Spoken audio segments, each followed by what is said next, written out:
Hello and welcome to the Rising Coaches Podcast. I'm your host, Brian Bender, and today's episode is brought to you in part by one of our favorite sponsors, Dr. Dish. Dr. Dish is by far the best shooting machine on the market, and if you are looking for a discount on a new machine, Rising Coaches code can get you $300 off of your new machine. For more information, visit drdishbasketball.com or visit one of their social media platforms at Dr. Dish B-Ball.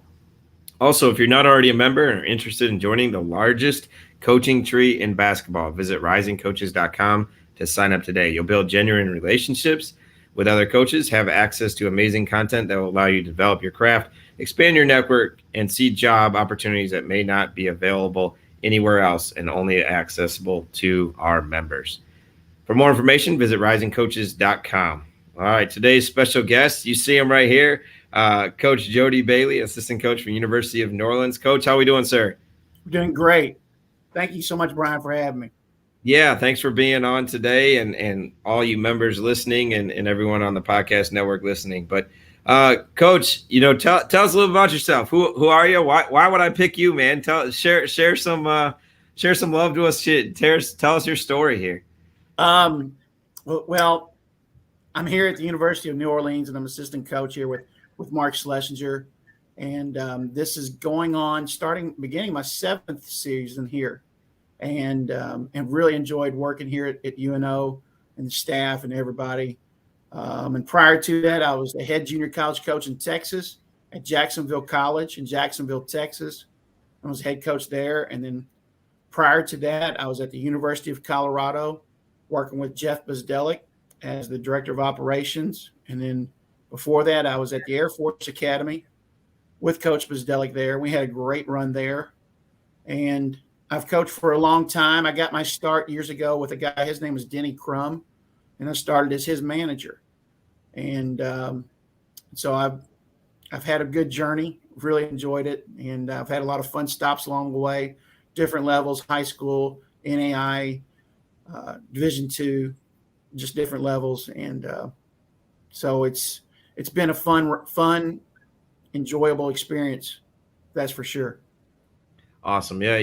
We don't always get guys that have kind of worn every hat, not only in college basketball, but different levels of college basketball, the high school level, even some NBA scout stuff. So tell us, hey, one or two things that you may have learned at those different levels. Like a lot of people want to be Division I assistants or work in the NBA or things like that. And you're kind of in one of those situations, as Sure. a D1 assistant and, at a very good program. So tell us, a little bit about, some of those previous stops and maybe one or two things that you learned through those processes. Well, I got my start years ago. My father was a head high school coach in Louisville, Kentucky for over 35 years at the same school. And I played a couple years of NAI ball, and at the end, I really struggled with defense. And because of that, I had a long talk with my dad, and I said, you know what, maybe I can just go and I can become a coach. My father was a coach, and it was something I really wanted to do.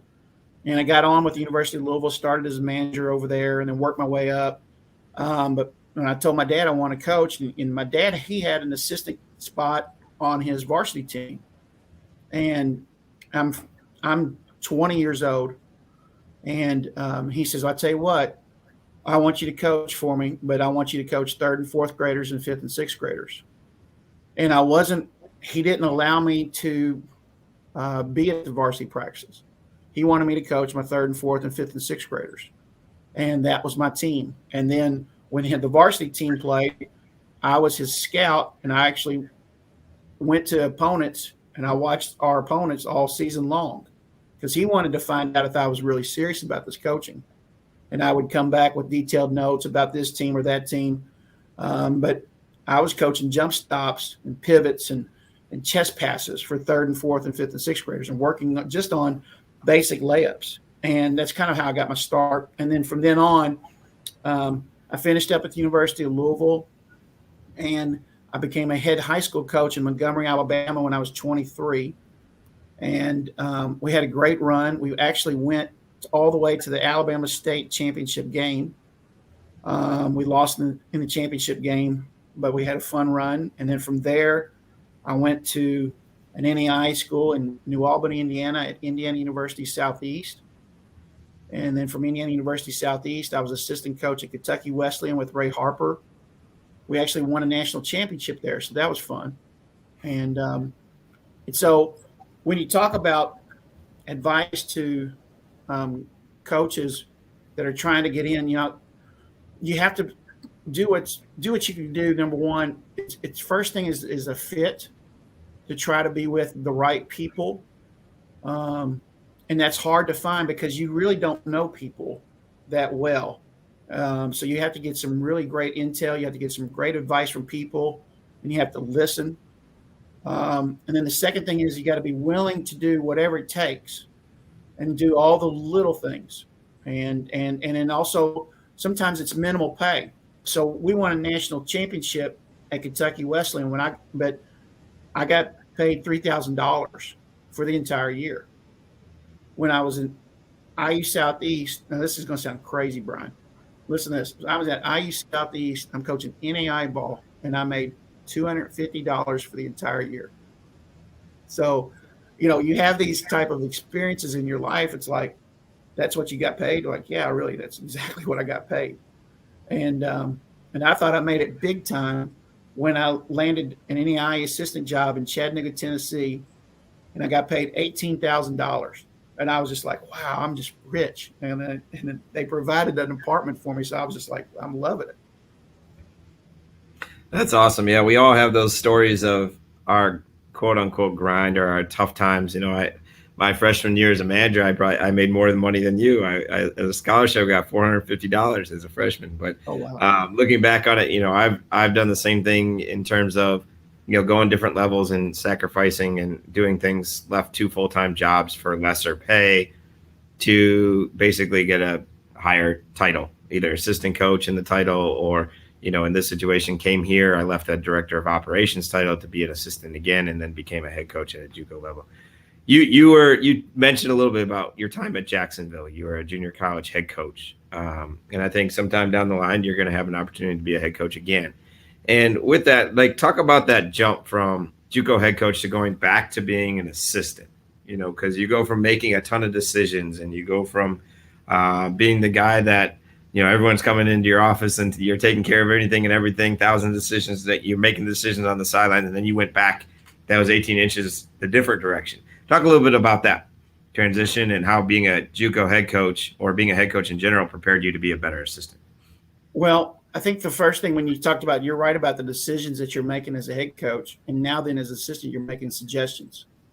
And so I'm suggesting to Mark, our head coach, Mark Schlesinger, I'm suggesting things to him of what I see, of what I think we should do, what we shouldn't do. But at the end, it's his call and it's his team. And I understand that. And, when you're a head coach, and you've done a head coaching, I was a head coach in junior college for 5 years. I was a head high school coach for 3 years in Montgomery, Alabama, and also in Atlanta, Georgia, high school coaching there. And so, when you do this, you start to accumulate your thoughts, your ideas of how a program should be run. And then when you transition and you go to being an assistant coach, it's like, okay, this is another area of something that I never thought of with regards to how coach wants. And it's like, the ball's still got to go in the hole, but there's different ways for the ball to go in the hole. And so those are things. And then the day operations of what we do here, and it's like, that sounds like that. I might not do that if I ever become a head coach again, but I probably will do this. And you start putting things in the basket cart, so to speak. So you're going down the grocery aisle and you're at Walmart and you're like, well, we got to get this, we got to get this. And so as an assistant coach, you're sitting there going down the aisles and you're like, oh, I really like what we do here. This is a great idea. I really like this.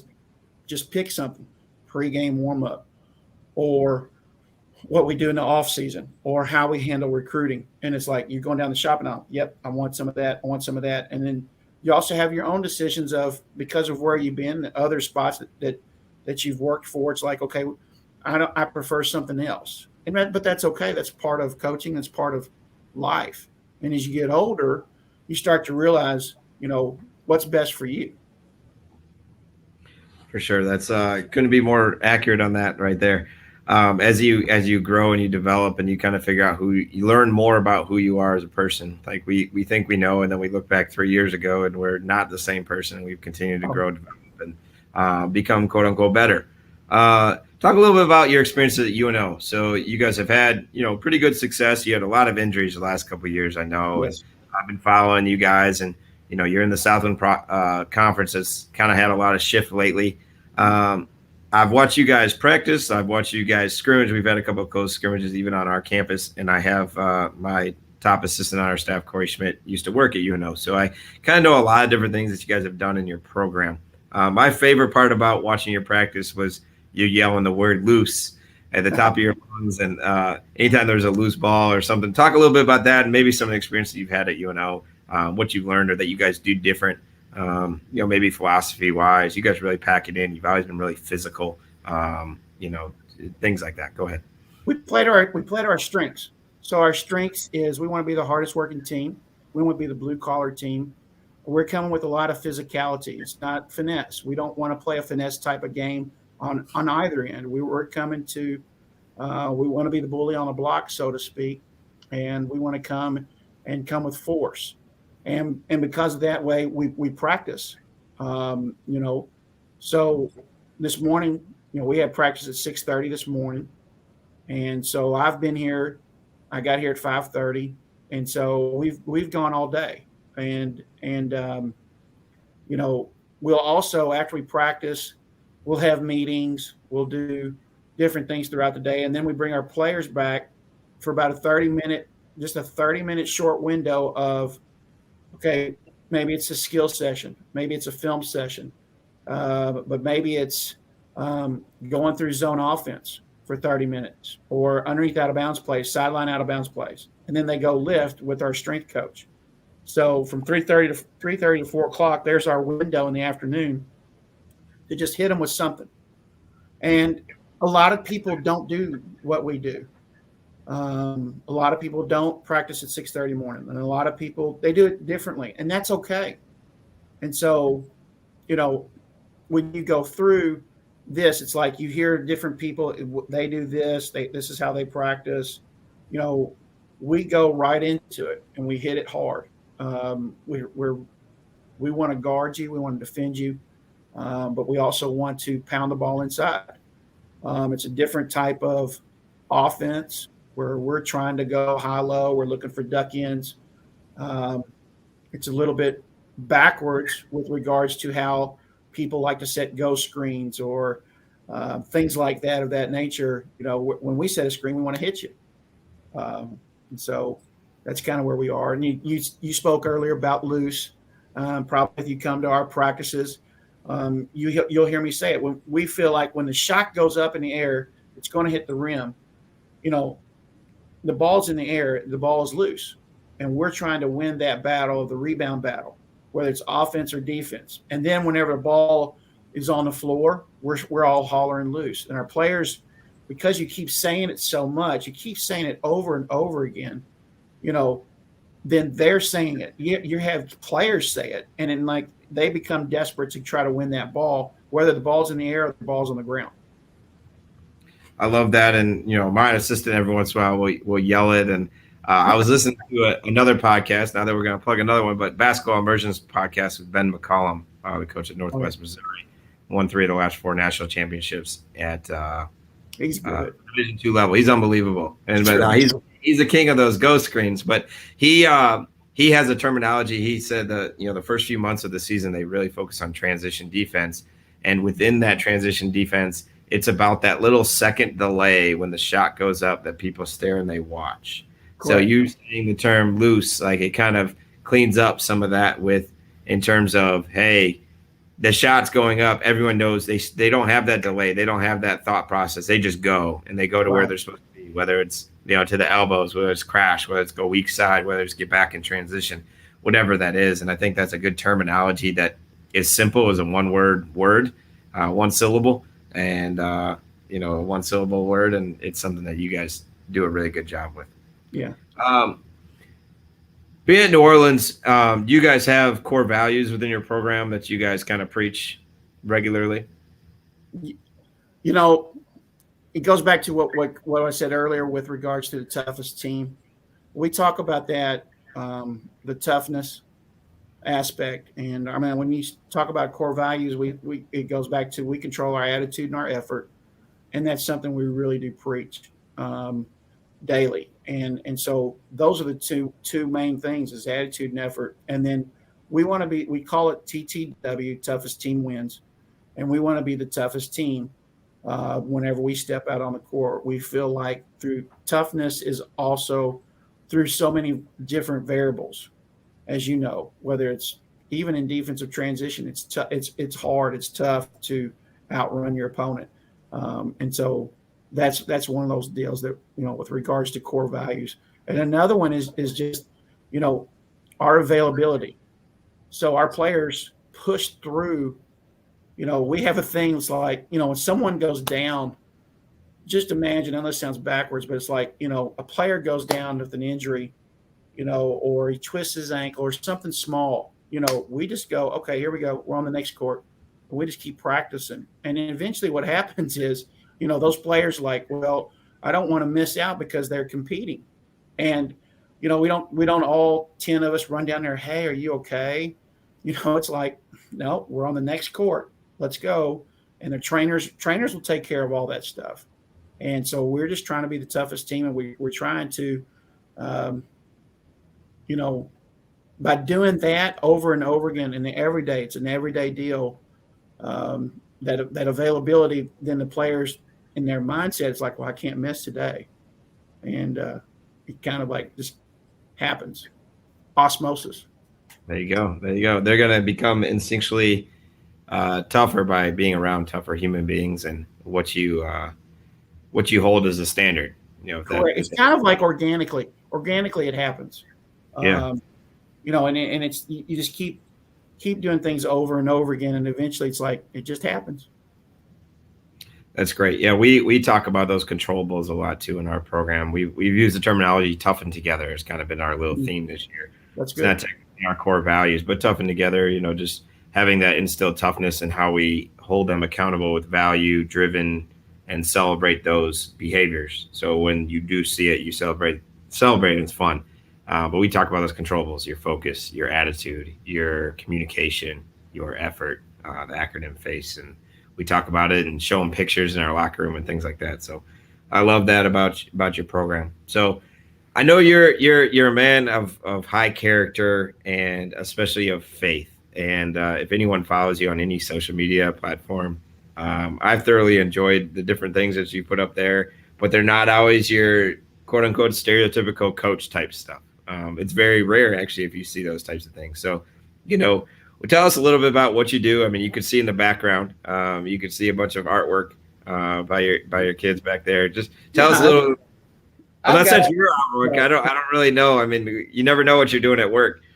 Yeah. So it sounds nuts, but I've got two boys, and yep. I'm just a, you're not supposed to be prideful, but I'm very proud of my sons. I'm very thankful for them. God gave them to me. I don't shy away from my Christianity. I am a Christian, and I am a believer in Jesus. And but I don't shy away from that. But I'm not going to throw it and put the full court press on you. And throughout all my journeys, we mentioned some of them. And when I was coaching NAIA ball in Chattanooga, Tennessee, probably some of the worst spots to sit in a gym or one or two spots. It's directly behind a bench because the bench is always standing, or the top row of the bleachers. Those sometimes aren't the best spots to sit in. And I'm coaching NAIA ball, and I saw this girl behind our bench after a timeout, and I'm sitting there going, man, who is that? And I met her after the game, met her at the 3-point line, and she's now my wife. And she's been with me throughout all these journeys. And we've got two children. One is Jay Lawrence, and we adopted Jay Lawrence. We got him day 2 out of Florida when my wife and I were trying to have a baby, did everything we could. And, unfortunately we lost one. And so the doctor said, hey, you probably, it's going to be hard for you guys to have a child. And so we went straight into adoption. We got an adoption in Florida. We were living in Colorado. I was coaching at Air Force in Colorado during that time. And we worked out the adoption and we got it out of Florida. Got him out of Florida. In Florida, the laws are it's 2 days for the mother to change her mind. Each state's different. It's really unique. So in Kentucky, it's 6 months. The mother can change her mind. In Texas, it's 6 months. In Colorado, it's 8 months. And in Florida, it's 48 hours. And so we adopted our son, Jay Lawrence. And then a few years later, God gave us a gift with Jackson Steele. And he's 6 now. Jay Lawrence is 12. And so the artwork behind me, I got some great artists, and I love them. You talked about some things that I do put on social media. When I go and I travel, whether it's recruiting or a road game or what have you, my wife, she puts like 3x5 cards, and just like different ones, and she puts them in my bag. And sometimes she doesn't tell me at all where she puts them. And I'm going through and I'm pulling out my shoes or socks, and then there's just a card. It's like encouraging. I'm like, man, I needed that. And so I put it on social media. And this was years ago when all this stuff started happening, Facebook and Twitter and all this stuff. And she put something on me, and it was a really good card. I was like, wow, that was really good. And so I put it out there. Hey, this is a great one. And this was like years ago. I put it out there. Joyce gave me this one. Well, I started to get texts and phone calls from my former players or assistant coaches or coaches that I knew, like, JB, man, that was so good. Thank you so much for sharing. I'm sitting there going, wow, I didn't realize that people liked it, and they didn't, it hit them differently. And then I started getting texts and calls from my former players like, JB, we haven't seen a card lately, or can you put something out? And I'm sitting there going, wow, this is like, when I told Joy this, she's like, okay, well, I'll just do it all the time. And so every time we go somewhere, I got stacks of 3x5 cards that I'm just like, oh, wow, that's really good. And I just like, well, somebody may need that. And that's kind of what I do. I just kind of share something, and it's, it may not be an out of bounds play. I may just share something that's a little bit different, and it may just be something that somebody needs for that day, that moment. And it's a little thing, but it's sometimes we just need a little bit of somebody telling us, hey, attaboy or attagirl, you can make it through just this day. And sometimes we go through the struggles of different things in our lives, whether it's coaching, family, what have you. And so that's kind of where that all transpires from. And going back to earlier also, sorry, so I'm speaking too long, making this long story longer. I couldn't have made all these moves without my wife. I mean, she was 1,000% behind me when I said, well, this is what I do. I go recruiting, and I explained to her, well, September we go recruiting, and then in April we go recruiting, and in July we go recruiting, and then you do all this stuff, and it's like, she's like, okay, that sounds great. And, some wives aren't as supportive, and sometimes it's tricky, but I love my wife, and I'm so thankful, and I'm blessed that she allows me to have, a job that I love. Are you kidding me? That I get to coach this game of basketball? This is such fun, and I get to have fun with it. Yeah, we forget that and a lot. So our worst days are still better than a lot of people's best days because of the impact and the ability that we get to be able to coach and basically play a game all day long and affect other people. And it's not like you said, the out of bounds plays, but how you can make a difference in other people's lives, whether it's through an index card, a quote, a Bible verse, whatever it is. You're able to impact others, and they don't become reliant on it, but they remember it. And it's a really good conversation, start checking in type thing. A lot of people, oh, how you doing? Checking in on you. I mean, now, hey, you're bringing value and you're bringing memorable value. And that's, I always see it. And, I always think about you often because of that. And I'll see good ones or I'll see different things. And, that's kind of, one of the reasons why I've continued to reach out to you in different things, not only because of who you are, but because of who you stand for and who you are as a person. And, not just a basketball coach. Like, we don't even need anything, and now we're talking on a regular basis. Right. And that's what's fun because in the end, I mean, let's be honest, B. I mean, the Bible says that, hey, good name is more important, than gold, and it's true. I mean, like who we are as our character and who we are as a person, as humans, and that's all we have. I mean, there are no do-overs, unfortunately, and so we've got one chance, and I only get one chance to inspire people to, whatever it is. It may, and so I've got to be inspirational. You in your job, you got to be inspirational. You got to help your players, and those players I know, because I know how you are. Those are your boys, and I know how you are and how you treat them and how you coach them, all that stuff, because it's so important to you. And it's like, and especially at the JUCO level. I mean, think about it. I mean, like, it's like you've got a clicker in your hand and you're pushing the pause button and you're trying to convince them, hey, all we've did right now is we just push the pause button on the clicker of your life. Pretty soon, when you finish and graduate from junior college, we're going to hit the play button. And so a lot of kids, because let's be honest, I mean, when they're 12 years old, they really don't dream about JUCO, and they didn't dream about NEI, or they didn't dream about Division II. And I've coached at those levels, and so it's like, hey, it's okay. Just keep dreaming. You never know what can happen. There's a lot of good basketball out there, and we use that in recruiting a lot. Hey, JUCO's not the point. It's used as a stepping stone to get you to where you be, and your future's nothing to gamble with. All those types of things that you utilize the year or 2 years that you're in a certain program, and get you to where you really want to be. You mentioned recruiting a few times. Talk about the value base in terms of your relationship and being able to go and recruiting at a junior college level, going from JUCO to Division I. Obviously, you have to be a good recruiter to make that transition.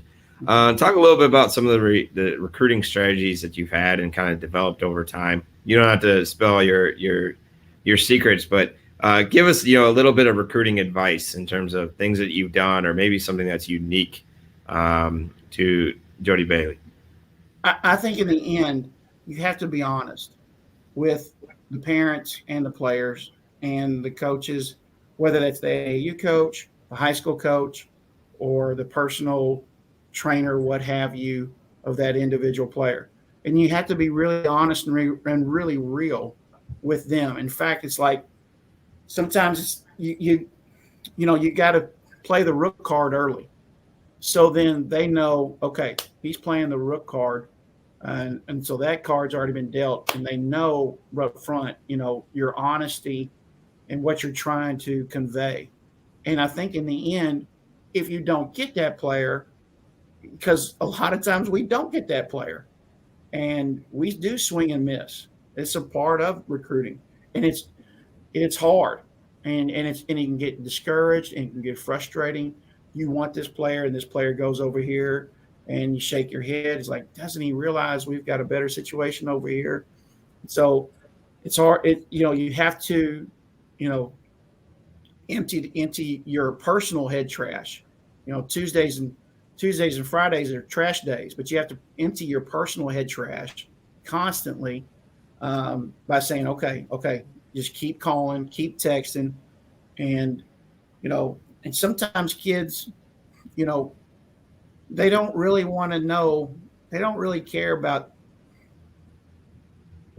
just coming out and just saying, well, hey, you fit our style of play. They've heard that one. Kids have heard, hey, you fit our style of play. Well, okay, they've all heard that one. What do they really need to hear? They really need to hear at the end of the day that you're going to love, serve, and care for them. And that's the bottom line. And you're going to do that whether that's helping them with their jump shot, helping them with their major, trying to figure out their major, helping them by giving them advice when, okay, you come to our city and you need to get an oil change. Here's where you need to go get an oil change in your car. There's things like that you got to help them with. throughout every step along their personal 4-year journey. And well, as you know, it might not be 4 years with all the stuff that's happening in our profession now. But if you only get them for 1 year, you got to help them so much so that they realize, man, JB loved me, he served me, he cared for me, and that's all you can ask. Yeah, definitely. And a lot of that comes, through that trust and transparency that you talked about, from the Yes. beginning. And I think that helps. You guys haven't had a lot of transfers there, and that is probably done on the front end because you know what type of kids you guys can recruit, who your head coach can coach, and you're transparent with expectations, standards, and you're going to attract kids that are like you guys rather than, trying to headhunt and try and get the best quote unquote players. You're getting the best fits for you on both ends. And, that's why, you see so many transfers in today's modern age because they listen and get fooled a little bit. So, Okay. So here's a great. So I may like a player, and I've done this early on. I'm like, Mark, this kid really can help us. We got to recruit this kid. And it's like, wait a minute, can he play for my coach? Yep.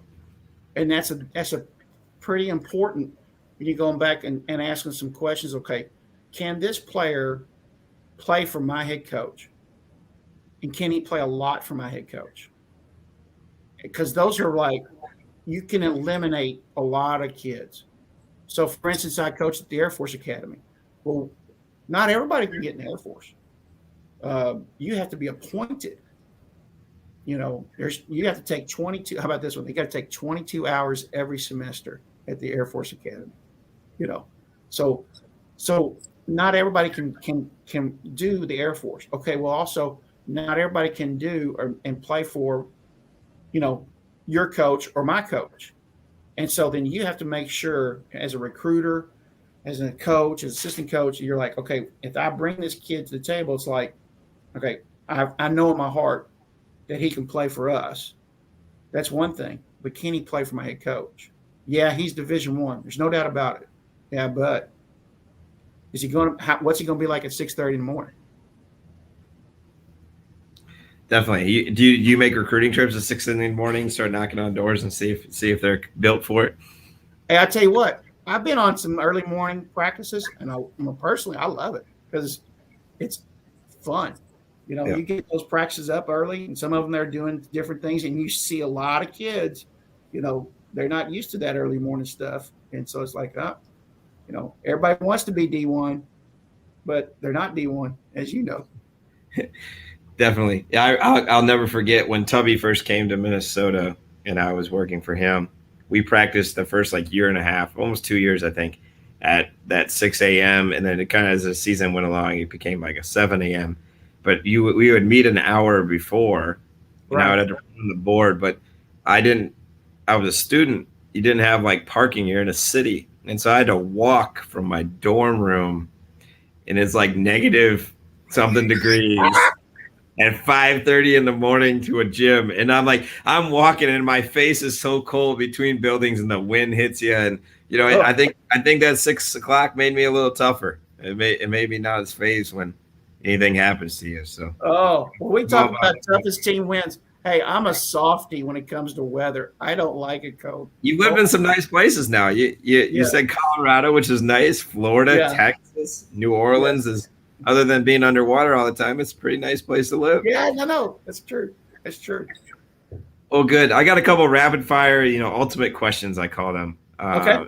I'm kind of curious to see, what you got up your sleeve with these ones. But what lessons has it taken you the longest to learn? You're now, an older coach. So you've been a head coach, what are the lessons that have taken you the longest to learn? To let go of resentment and to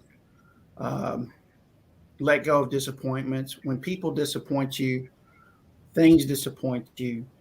You can't hold on to resentment. You can't hold on to bitterness.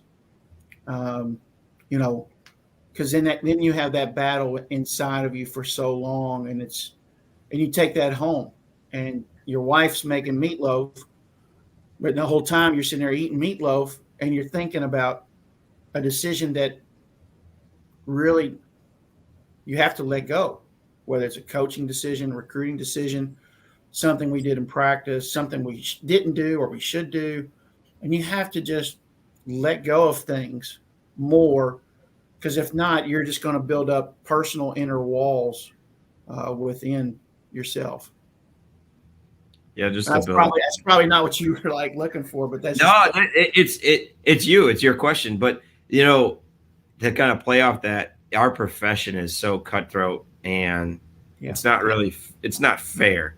And you see a lot of different things, and it's easy to get bitter. Yes. It's hard to continue to get better. And as I've gotten older, I would say kind of a similar thing. Like the process has become more valued, and I kind of understand it more instead of, climb, this.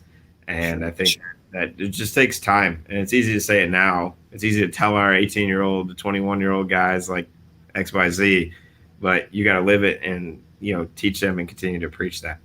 And also you sit there and go through it and when we get this, so the resentment of, or you have bitter feelings of frustrations, disappointments, you're friends with a coach, he gets a job, you're sitting there going, you've told your wife, hey, if he gets this job, he might call me.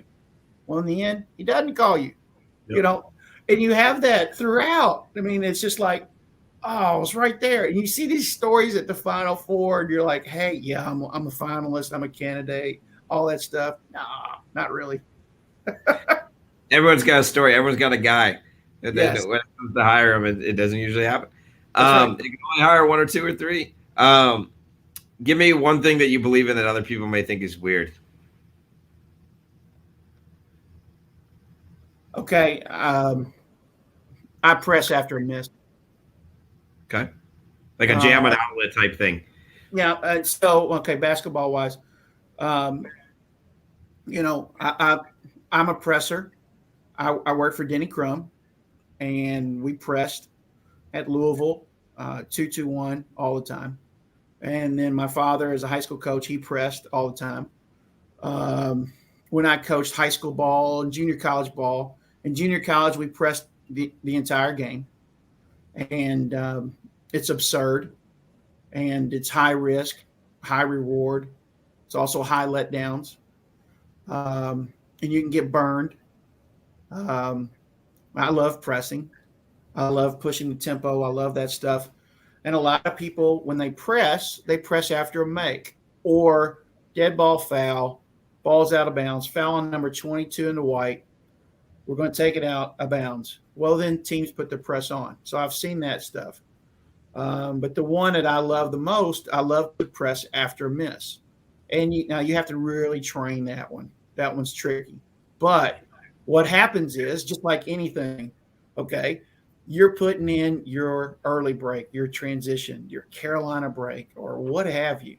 And it's, okay, our two-man, he's running on the right side. Our three-man's on the left side. First big down, he's sealing all the way down. We're pushing the ball up the court. Well, when you start taking off, it's the reverse effect. Here comes the press. And sometimes what you'll find out, and I think you'll understand this, there's not too many John Stocktons or Alonzo Balls or great passers that can see the court. And sometimes you can trip them up by pressing after a miss. There you go. I like it. Outside the box thinking. Is there anything else that we haven't talked about that you want to not necessarily get off your chest, but you want to share with our Rising Coaches community here? Well, you guys at Rising Coaches, y'all are doing something that's just phenomenal. And Adam, everything that Adam and his team and what y'all are pouring into the resources to help coaches. And for old coaches, young coaches, it doesn't matter. You're trying to help all of us. And I think that's fantastic. And I would just also, tell these coaches, you're wanting to do the things at a Division I or a higher level, you just got to keep plugging away, keep doing the little things. You got to figure out how to stand out. It's just like when you're watching an AAU game, a kid that takes a charge, you're sitting there going, hey, he took a charge, because it kind of stands out. There's things you have to do to figure out how to stand out in a crowd. And so I would just encourage those young coaches to just, keep pushing forward and to, you never know what can happen. You never know who knows who. Stay ready. You always got to stay ready. Like you tell your bench player, you just got to stay ready. You never know. All right, last question for you. What is something that we can do as human beings listening to this podcast in the next 24 hours and take action? Challenge us. Give us some type of thing that we can take action. I think, there's a really good Bible verse that says in Matthew, it says, whoever wants to be a leader must be a servant. And you have to have a servant heart with in every aspect of what you want to do. And if you really want to be that next leader, you got to keep being a servant, and you got to keep serving people. I have to do a better job of serving my boss. I have to also serve our assistant coaches. I have to serve our players. The more you serve, in due time, it's all going to take care of itself. And don't know when. And then also, the last thing is this one. I'm sorry, I've gone too long, but everybody's journey is different. And so, like, some people, they're all journeys are different. Like I remember reading about John Beeline and his journeys and all his spots, how he's been a head coach at every spot. And he wasn't an assistant coach. He was just a head coach at D3, head coach, JUCO, all that stuff. And then, it just happens. And then some people, they don't ever get a chance to be a head coach, and that, that sometimes that happens. And, but you have to just keep serving others. And I would tell your listeners, hey, just keep loving people and love everybody. Yeah, sacrifice equals reward. Yes. Sacrifice equals reward. I like that. Humility leads the way, baby. It leads the way. And, I appreciate you coming on today and speaking on your journey and your story and sharing wisdom with us. And just keep plugging away. It's always good, to hear different perspectives, but also from good people that genuinely care and are not bitter, that want to get better, that care about others first. And that's who you are. So appreciate you being on, and appreciate everybody for listening.